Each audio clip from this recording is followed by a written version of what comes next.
2010. május 8. És Budapest 14 kert. Zugló, Eto lakhelye. Ez is Eto kedves kajája. Akár? Minden nap ülélnek is rák a kamerún. Nagyon jó. Test. Kedves kajájuk. Gyere testvére! Mutatom, hogy hol szokott lenni ezt. 2 hónapja nem találom. Pedig már egy hónapja ismerem. Átó! Átó! Itt szokott nagyon gyakran lenni kocsival. Gyere vagy fontos.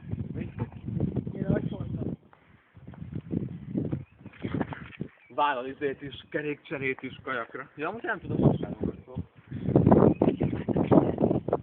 Tudom, mert mennek ott a testvérek. Ott a kizom, hogy amit nekem tudom, hogy nem fogák itt a szó. Hagyd még én az szó. Először az szó. Nézd már, hogy szemeted a kicsit bánok. Fogd már be! Na, figyelj, és tiszta Eto. Nézd már, hogy. Eó, Eto, Eó. Hát, nem azt mondom. Várj, akkor tisztítsuk meg, ha már megkapta az eredetét. Miért nem? Úgy is. Eto is szokott. Már harmadszor kiaválasztott el, hogy Eto már.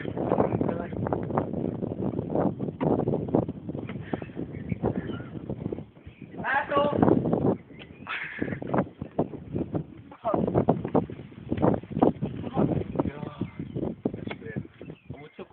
Tudom.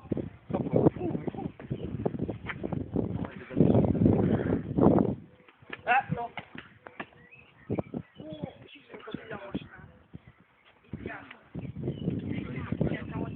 Nézd meg! Ilyen bakolat, hogy gyerekkötőre bomlik öcsém. Ez a mai vakulat bomlik rá, vagy a macskára. Tiszta gáz.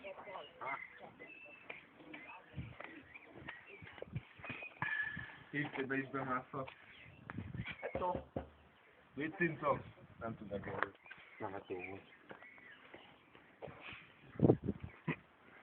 Na, szia! Hol? Hű, mit volna Eto? Ilyen úgy utána kijönnek, hogy jönni. Csak még adok neki egy kis távot, hogy menőjön.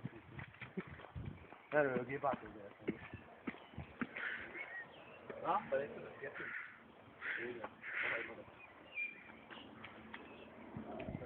Ne bántsd Eto! Sokat tettél oda, hogy zsid le! Anyád vannak hol, ki előtt nem kívánni?